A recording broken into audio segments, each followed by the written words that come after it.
What if I told you that happiness isn't something you find? It's something you create? Even when the world seems to be crumbling around you. Even when every door appears to slam shut. Even when life throws its hardest punches. You see, most people are waiting for the right moment, waiting for circumstances to change, waiting for permission to be happy. But here's the truth that Napoleon Hill discovered after studying over 500 of the most successful people in history. Happiness is not a destination.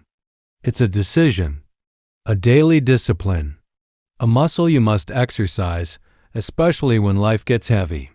A journey that will challenge everything you thought you knew about happiness, success, and human potential. I'm going to share with you the timeless wisdom of Napoleon Hill, combined with practical strategies you can implement today to push yourself toward happiness, no matter what storms you're weathering. So grab a notebook, silence your phone, and commit to the next hour. Because by the end of this video, you won't just understand how to be happy when life is hard. You'll have a blueprint to transform your entire existence. Are you ready? Let's begin. Chapter 1. The Happiness Paradox. Let me tell you about two people I knew.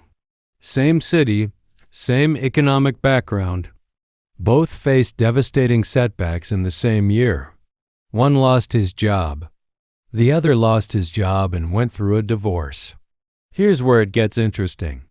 The person who faced both tragedies, he's thriving today, happy, successful, fulfilled. Person who only lost his job, still bitter, still stuck, still blaming the world 5 years later.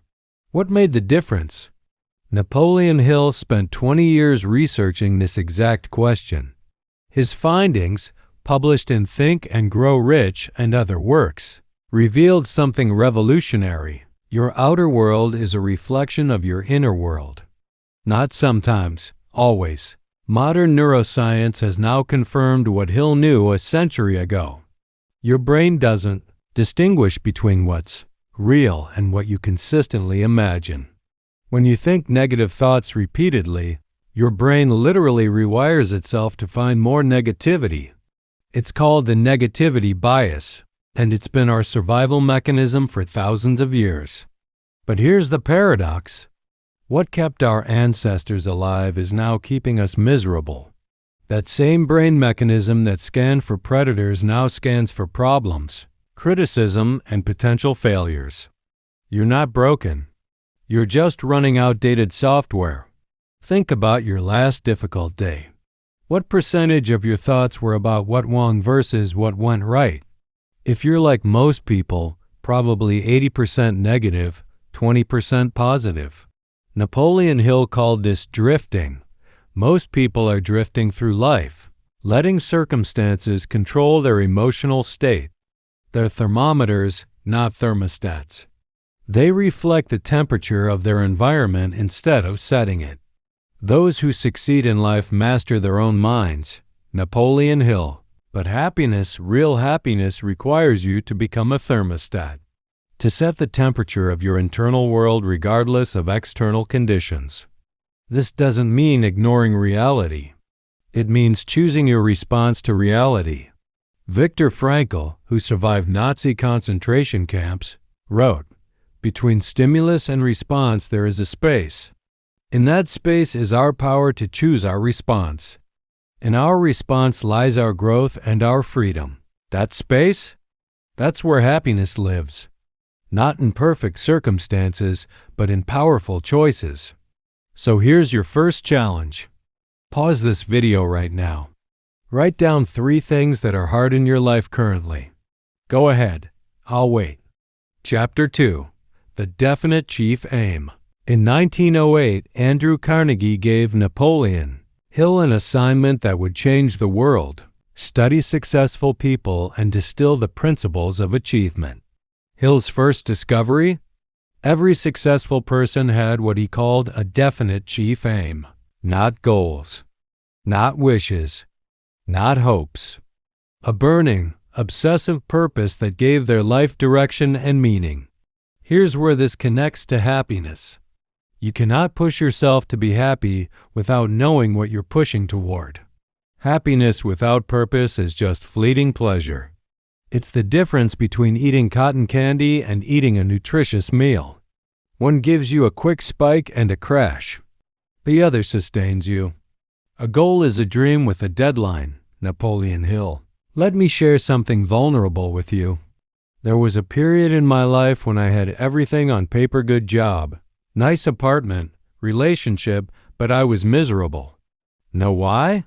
I had no definite chief aim. I was living someone else's definition of success. Napoleon Hill wrote, "The majority of people meet with failure because of their lack of persistence in creating new plans to take the place of those which fail." Think about that. Most people fail because they never had a clear plan to begin with. They're reacting to life instead of creating it. So how do you discover your definite chief aim, especially when life is hard? Hill gave us a formula. Not a vague, follow your passion platitude, but a specific process. Step 1. Define exactly what you want. Not "I want to be happy." That's too vague. But "I want to build a business that helps single mothers create financial independence." Or "I want to become a person who radiates calm and strength even in chaos." The universe or your subconscious mind or quantum mechanics, call it what you want, responds to specificity. Vague wishes get vague results. Laser focus gets laser results. Step 2. Determine exactly what you'll give in exchange. This is where most people stumble. They want the outcome without the sacrifice. But Hill was clear. Everything has a price. Not always money, but always effort, time, discomfort, or growth. What are you willing to give up for your happiness? Bad relationships? Comfort? The opinion of others? Your victim story? That last one stings, doesn't it? Because here's a hard truth. Many people are more committed to their story of struggle than to their possibility of happiness. Step 3. Establish a definite date. Someday is not a day of the week. When things get better is not a strategy. Hill insisted on specific dates because deadlines create urgency, and urgency creates action. Step 4. Create a definite plan and begin at once. Even if the plan is imperfect. Even if you're scared. Even if life is hard right now. In fact, especially if life is hard right now, because waiting for perfect conditions is waiting forever. Step 5. Write it down. Make it clear, make it specific, make it vivid. Read it aloud twice daily, once when you wake up, once before bed. Why? Because repetition is the mother of skill, and visualization is the blueprint of reality. I want you to pause again. Yes, again. Success isn't passive. Get a piece of paper, not your phone. Actual paper, and complete these 5 steps right now for one area of your life. Maybe your definite chief aim is health-related. I will weigh 165 pounds by June. First, by exercising 30 minutes daily and meal prepping every Sunday. Maybe it's relationship-focused. I will strengthen my marriage by implementing weekly date, nights, and daily appreciation practices by the end of this month. Maybe it's emotional. I will master my anxiety by practicing meditation.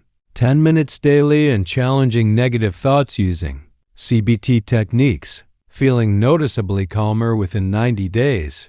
Do this now. The rest of this video will be 10 times more powerful if you've done this work. I'll be here when you get back. Good. Now you have a target. Now we can talk about hitting it. Chapter 3. The power of auto-suggestion. Your mind is a garden. Every thought is a seed. And most people are planting weeds all day long while wondering why their life looks like a jungle. Napoleon Hill devoted an entire chapter of Think and Grow Rich to auto-suggestion, the process of influencing your subconscious mind through repeated affirmations and mental imagery. Now, Before you roll your eyes and think this is woo-woo nonsense, understand this. Autosuggestion is not magic. It's neuroscience. Your subconscious mind controls 95% of your behavior. It runs your breathing, your heartbeat, your habits, your emotional reactions, all without conscious effort. It's like the operating system of a computer, running in the background, executing programs you installed long ago. Many of those programs, you didn't even install them consciously. They came from parents, teachers, media, trauma, and repeated experiences. And many of them are working against your happiness. Whatever the mind can conceive and believe, it can achieve. Napoleon Hill. Hill discovered that successful people deliberately reprogram their subconscious mind through autosuggestion. They don't leave their mental software to chance. Here's how it works. Phase 1. Conscious repetition. You consciously repeat affirmations, visualizations, or statements of your definite chief aim. At first, it feels fake. Your conscious mind resists. That's normal. But here's what's happening beneath the surface. You're creating new neural pathways. Every repetition is like walking through a field of grass. The first time, you barely make a trail. But walk the same path 100 times, and you've created a clear path. Walk it 1,000 times, and it becomes a road. Phase 2. Subconscious acceptance. After consistent repetition, usually 21 to 66 days, according to research, your subconscious begins to accept the new programming. The affirmations stop feeling fake. They start feeling possible, then probable, then inevitable. Phase 3. Automatic execution. This is where the magic happens. Your subconscious mind begins working 24/7 to bring your affirmations into reality. It notices opportunities you would have missed. It generates creative solutions. It compels you toward aligned actions automatically. Hill called this infinite intelligence. Modern psychology calls it the Reticular Activating System, RAS. Your RAS is like a filter that determines what information your conscious mind receives from the millions of stimuli around you. Ever notice how when you buy a new car, you suddenly see that car everywhere? That's your IS at work. The cars were always there, but now your brain is filtering for them. Now imagine programming your RAS to filter for opportunities, solutions, reasons to be happy, and evidence of progress. That's autosuggestion. But and this is critical, it only works with emotional intensity. Hill insisted that you must feel your affirmations deeply.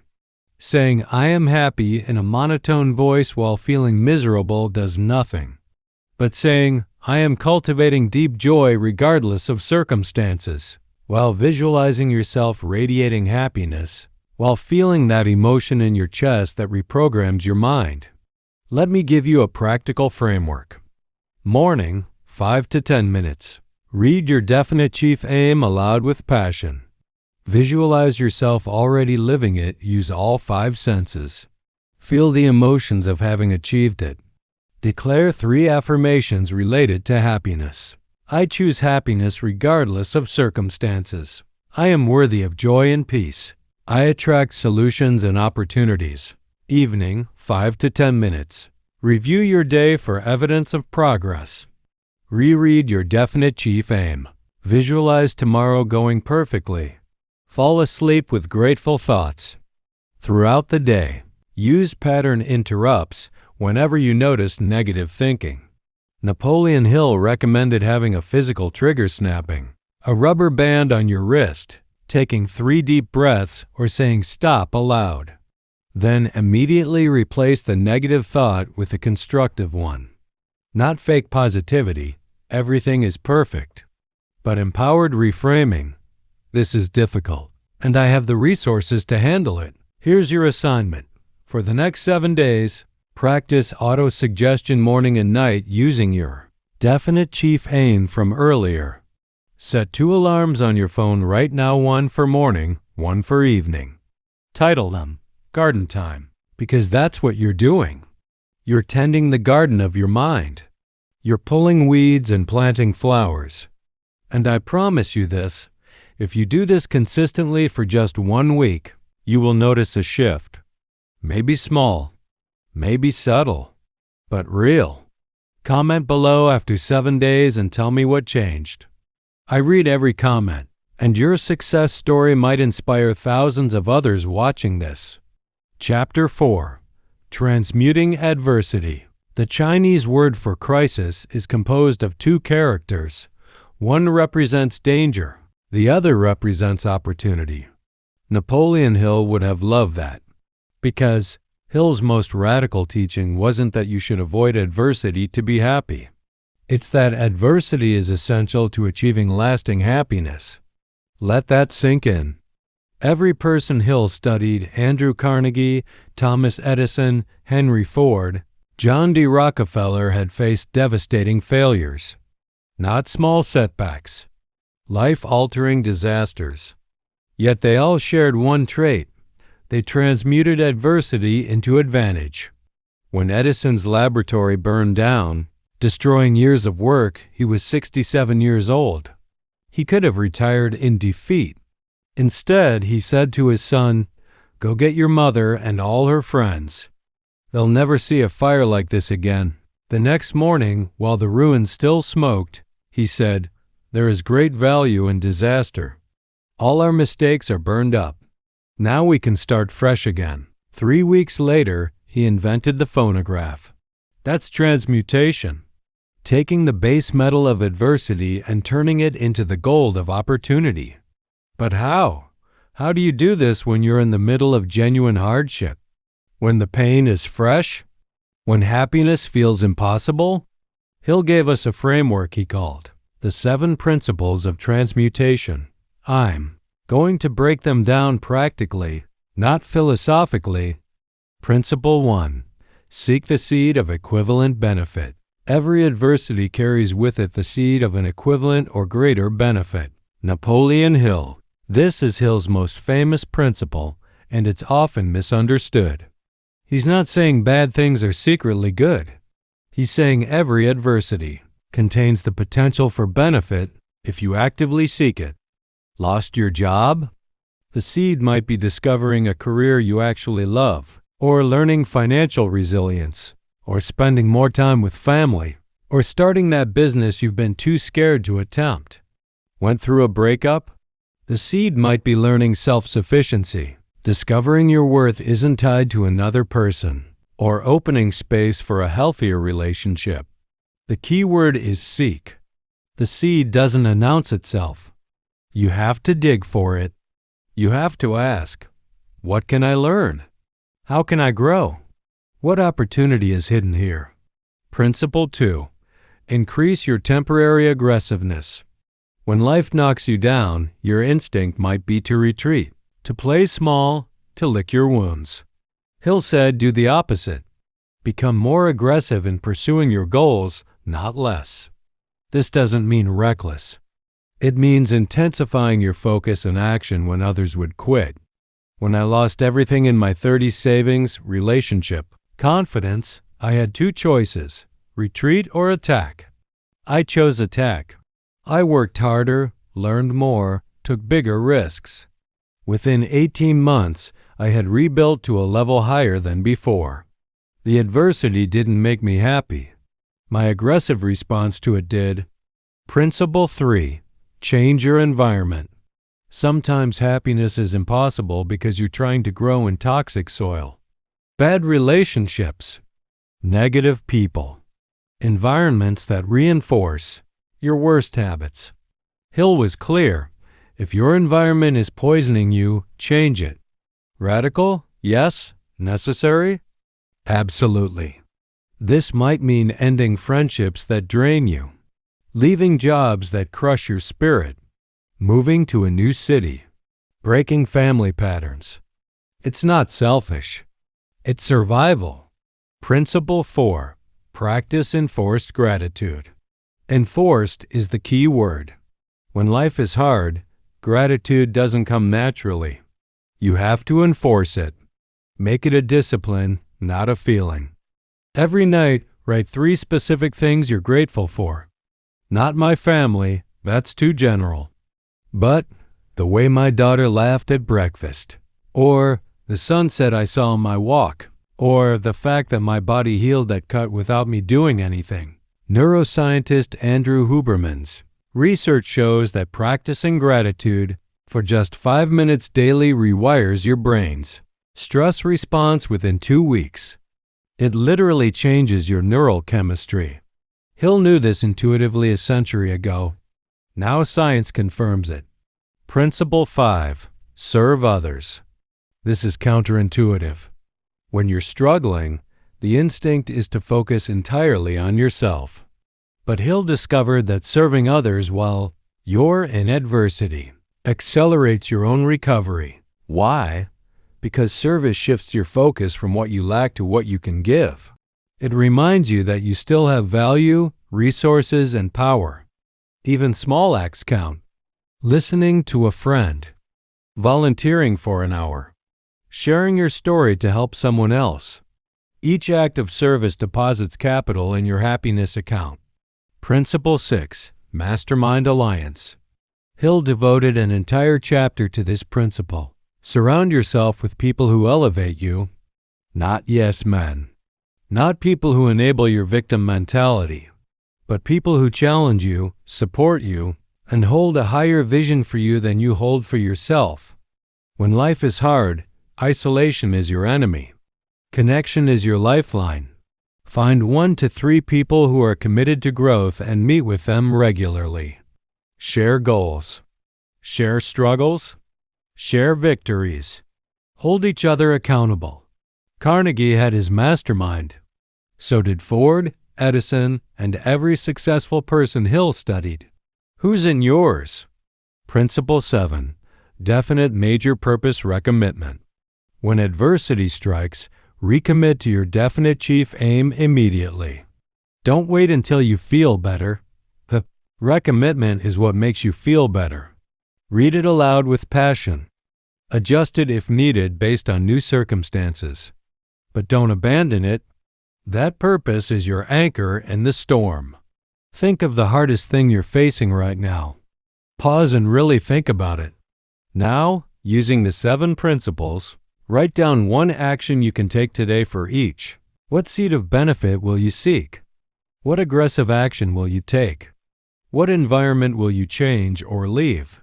What 3 specific things are you grateful for right now? How will you serve 1 person today? Who can you reach out to for your mastermind? When will you recommit to your purpose today? 7 questions. 7 actions. Do them today, not tomorrow. Because every day you wait is a day. You remain stuck in adversity instead of transmuting it. Chapter 5. The Habit of Happiness. Water doesn't cut through rock because it's powerful. It cuts through rock because it's consistent. Happiness isn't a feeling you chase. It's a habit you build. Napoleon Hill understood this deeply. He wrote, "We are what we repeatedly do." Excellence, then, is not an act but a habit. Wait, wasn't that Aristotle? Yes, but Hill applied it specifically to happiness and success in a way no one had before. He created a system for turning happiness from an occasional experience into a default state. Let's build that system for you right now. Foundation, morning ritual, the first hour. Hill was obsessive about morning routines. He believed the first hour of your day programs the next 23. Win the morning, win the day. Here's a simple framework. 0 to 5 minutes, breath and gratitude. Before looking at your phone, sit up, take 10 deep breaths, and think of 3 things you're grateful for. Feel the gratitude physically in your chest. Why before your phone? Because the moment you check messages, emails, or news, you've surrendered control of your mental state to external forces. You've given away your thermostat and become a thermometer. 5 to 15 minutes. Movement. Walk, stretch, exercise, anything that gets blood flowing. Hill walked every morning. So did Churchill, Steve Jobs, and most highly successful people. Movement isn't just physical. It's psychological. It tells your brain, we're ready. We're engaged. We're alive. 15 to 25 minutes. Auto-suggestion practice. This is where you read your definite chief aim, visualize your day going well, and speak your affirmations aloud. We covered this earlier, but here's where it lives in your daily habit stack. 25 to 30 minutes. Input control. Read something inspiring or educational. Just 5 to 10 pages. Hill, not news. Philosophy, not gossip. Something that elevates your thinking. Hill said, a positive mental attitude is the right mental attitude, but you can't maintain a positive mental attitude if you're consuming negative inputs. The news, social media, toxic relationships, these are inputs. And inputs create outputs. Garbage in, garbage out. Wisdom in, wisdom out. Quick question for you. What did you consume this morning before watching this video? Was it content that elevated you or drained you? Comment below. This awareness alone can transform your life. Midday, the happiness checkpoint? Set an alarm for noon. When it goes off, stop for exactly 2 minutes. Ask yourself, am I choosing happiness right now or reacting to circumstances? What's one thing going well today? What's one adjustment I need to make this afternoon? This simple checkpoint prevents you from drifting through your day unconsciously. It's a pattern interrupt that reestablishes your control. Hill called these mental checkpoints. Modern psychology calls it metacognition, thinking about your thinking. Evening, the reflection ritual. The evening ritual bookends your day. It's where you consolidate learning and program your subconscious for the next day. 30 minutes before bed. Success review. Write down 3 wins from today, no matter how small. I chose a healthy lunch. I was patient with my kid. I completed that difficult task. Your brain has a negativity bias, remember? It will automatically catalog everything that went wrong. You must consciously catalog what went right to balance the scale. Lesson extraction. Write what you learned today. 1 lesson. I learned that I have more patience than I thought. Learned that I need to set better boundaries with my coworker. Tomorrow's visualization. Close your eyes and visualize tomorrow going perfectly. See yourself waking with energy, handling challenges calmly, achieving your tasks, going to bed satisfied. This primes your subconscious to create that reality. Gratitude prayer or reflection. End with gratitude. Hill was spiritual but not religious. Whether you pray to God, the universe, or simply reflect on good fortune, ending your day with gratitude is non-negotiable for habitual happiness.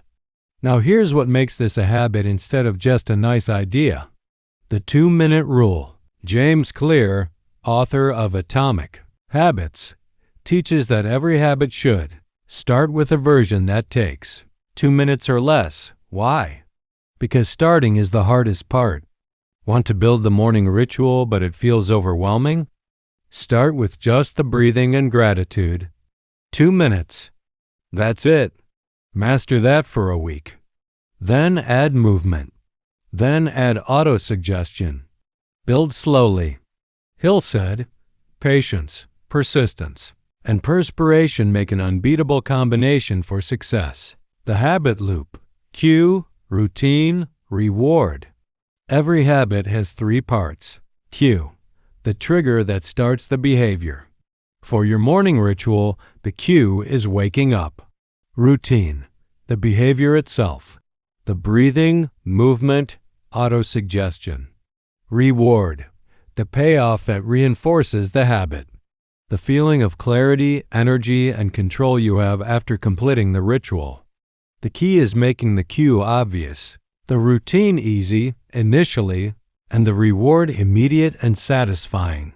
Put your journal and pen on your knit stand so it's the first thing you see. Obvious cue.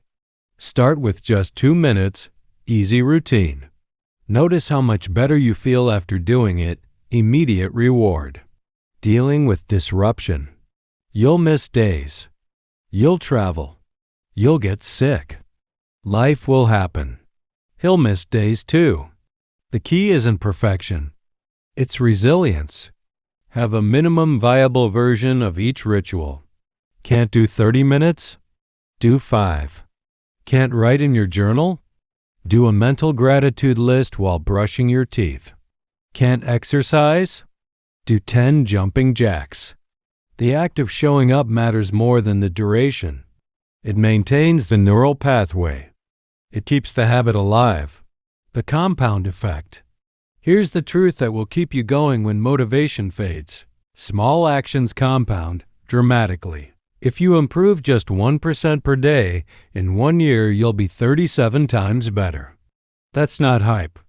That's mathematics. 1% better each day. That's what these happiness habits do. They're not dramatic. They're not Instagram-worthy. But they're transformative over time. Napoleon Hill spent 20 years studying success before writing one book. Edison failed thousands of times before one successful light bulb. Happiness is the same. It's built-in boring, daily repetition that nobody sees but everyone eventually notices. Here's your challenge. Pick one ritual from this chapter. Just one. Morning, midday, or evening. Commit to doing just the 2-minute version for 7 days. Set a phone reminder right now. Schedule it. Make it non-negotiable like brushing your teeth. Then comment below which ritual you chose and why. Check back in 7 days and report your results. I'll personally respond to as many as I can, and your commitment might inspire someone else watching to start their own habit. Remember, you're not just building habits. You're building a new identity. You're becoming the kind of person who chooses happiness regardless of circumstances. That person is worth the 2 minutes. Chapter 6. Faith and Persistence. Let me tell you about the moment most people quit. It's not in the beginning, when motivation is high and the goal is shiny and new. And it's not at the end, when success is visible and inevitable. It's in the middle. The messy, unsexy, brutal middle. When you've invested enough to hurt if you quit, but not enough to see results. When your faith is tested. When happiness feels like a lie you told yourself. Napoleon Hill knew this moment intimately. He interviewed Henry Ford at a time when Ford's company was on the verge of bankruptcy. His investors wanted out. His engineers said his design wouldn't work. His family begged him to quit. Ford told Hill, "I will build a motor car for the great multitude. It will be so low in price that no man making a good salary will be unable to own one." Everyone said it was impossible. Ford replied, "Whether you think you can, or you think you can't, you're right. That's faith." Not religious faith necessarily, though Hill was spiritual, but faith in the outcome. Faith in yourself. Faith in the process. And here's what Hill discovered. Faith is not a feeling. It's a decision, a discipline, a muscle you develop, especially when life is hard. The 2 types of faith. Faith in vision. This is believing in the outcome before you see evidence. It's knowing your definite chief. Aim will manifest even when current circumstances scream otherwise. Every inventor, entrepreneur, artist, and changemaker had to have this. They saw the finished product when others saw only raw materials and obstacles. Faith in process. This is trusting that consistent action will compound into results, even when progress is invisible. Chinese bamboo takes 5 years to break through the ground. 5 years of watering, fertilizing, and faith with 0 visible results. Then in 6 weeks, it grows 90 feet. Was it growing the whole time? Yes, underground, invisible, but real. Your happiness habits are the same. You're growing underground before you shoot up. Faith means continuing to water the bamboo. How to build faith when you feel faithless. Hill gave us specific techniques. Technique 1. Proof stacking. Your brain is an evidence collection machine. Right now, it might be collecting evidence that happiness is impossible for you. You must redirect it to collect evidence of your capability. Every single day, write down evidence that you're making progress. I did my morning ritual even though I didn't feel like it. I chose a healthy response to that trigger. I felt genuinely happy for 10 minutes during my walk. These seem small. They're not. They're proof. And proof builds faith. Technique 2. Historical perspective. Look back at something difficult you overcame. A breakup. A job loss. A health crisis. Something that felt impossible at the time. You got through it. You survived. You're here. That's evidence that you can handle hard things. That's faith material. Hill wrote, "Strength and growth come only through continuous effort and struggle." You've already demonstrated this strength. Remember it. Technique 3. Faith affirmations. Create specific faith-building affirmations. I trust the process even when I can't see results. I have overcome every difficult thing I've faced so far. My consistent actions are creating inevitable outcomes. Say them with emotion during your auto-suggestion practice. Remember, emotion is the key that programs your subconscious. Technique 4. Future self-visualization. Close your eyes. Visualize yourself 1 year from now having maintained your happiness habits consistently. See the version of you who never quit. What does that person look like? How do they carry themselves? What has changed in their life? Now hear that future self speak to current you. Thank you for not quitting. Thank you for having faith. Everything you're doing right now matters. This isn't fantasy. Neuroscience shows that your brain processes vivid visualization similarly to actual experience. You're creating a neural template of success. The dark night of the soul. Hill acknowledged something most motivational speakers ignore. There will be dark moments. Moments where faith feels stupid. Where happiness seems like a cruel joke. Where quitting looks like wisdom. He called this the dark night of the soul, borrowing from spiritual traditions. If you're in that moment right now, I need you to hear this. That darkness is not evidence that you're on the wrong path. It's often evidence that you're on the exact right path and getting close to a breakthrough. Hill told the story of our U Darby, a gold miner who quit 3 feet from gold. Literally, he sold his equipment to a junk man who brought in an engineer who discovered the vein 3 feet from where Darby stopped drilling. More gold has been mined from the mines of men than the earth itself. Napoleon Hill. How many people quit 3 feet from their breakthrough? How many people abandon their happiness practice right before it clicks? Persistence. Faith in action. Faith without action is fantasy. Hill dedicated an entire chapter to persistence because it's where faith becomes real. He wrote, "Persistence is to the character of man as carbon is to steel. Steel without carbon is just weak iron. Character without persistence is just potential." Here's how to develop unshakable persistence. 1. Definite purpose. You have this your definite chief aim. 2. Burning desire, the emotional fuel behind your purpose. 3. Self-reliance, belief in your ability to execute your plan. 4. Definiteness of plans, specific daily actions. 5. Accurate knowledge, understanding what works through study and experience. 6. Cooperation, your mastermind alliance. 7.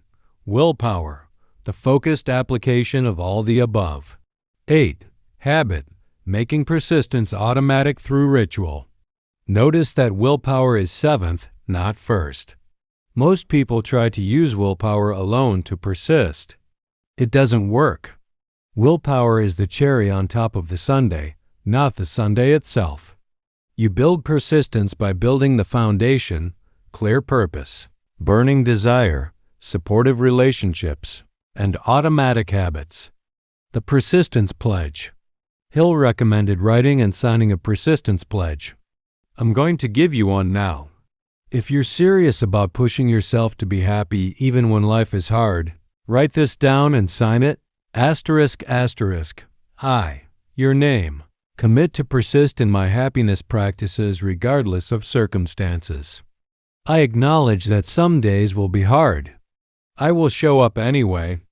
I acknowledge that progress will be invisible at times.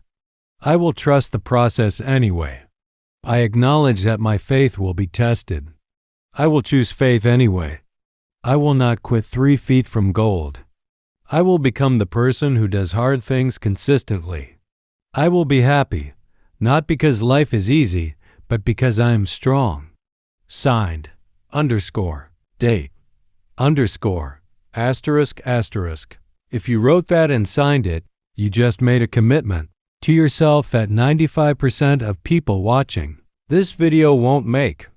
That signature is sacred. Honor it. Post a photo of your signed persistence pledge to social media with #3feetsfromgold. Don't show your signature if you want privacy, but post the pledge. Why? Because public commitment increases follow-through by 65%, according to research. And tag me if you're on platforms where I'm active. I collect these. I read them. They inspire me as much as they'll inspire you. You're not alone in this. Thousands of people around the world are making the same commitment to choose happiness regardless of circumstances. You're part of a movement now. We've been together for almost an hour now. And if you've stayed with me this whole time, if you've done the exercises, if you've written your definite chief aim, your persistence pledge, if you've committed to even one habit, you're already different than you were minutes ago. Not because of me, because of you. Because you chose to invest in yourself. Because you decided that happiness is worth fighting for, especially when life is hard. Let's bring it all together. Napoleon Hill spent 20 years and studied over 500 successful people to discover what we've covered today. Happiness is a decision, not a destination. You need a definite chief aim to give your happiness purpose.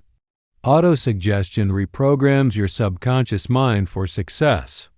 Every adversity contains seeds of equivalent benefit. Happiness is a habit built through daily rituals. Faith and persistence carry you through the hard middle. But here's what Hill didn't tell you because he couldn't.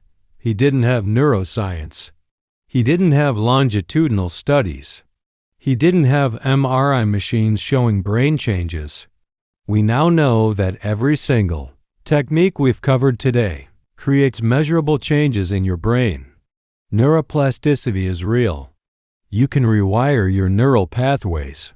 You can change your default emotional state. You are not fixed. You are not broken. You are not destined to be unhappy because of your past or your circumstances. You are a work in progress, and the chisel is in your hand. Hill's final secret. Near the end of his life, Napoleon Hill wrote about something he called the magnificent obsession. It's the idea that true, lasting happiness comes from making a positive impact on others. Not just success for yourself, not just happiness for yourself, but a legacy of lifting others. This video, what we've built together today, is now your responsibility. Not to keep to yourself, but to share, to teach, to demonstrate. When you master these principles and become genuinely happy despite life's difficulties, you become a lighthouse for others lost in storms. Your coworkers will notice. Your family will ask what changed. Strangers will be drawn to your energy. That's when your happiness becomes truly magnificent. When it's so strong that it lifts others. Your next 24 hours. Here's what I want you to do in the next 24 hours. 1. Re-watch sections of this video that resonated most and take detailed notes. 2.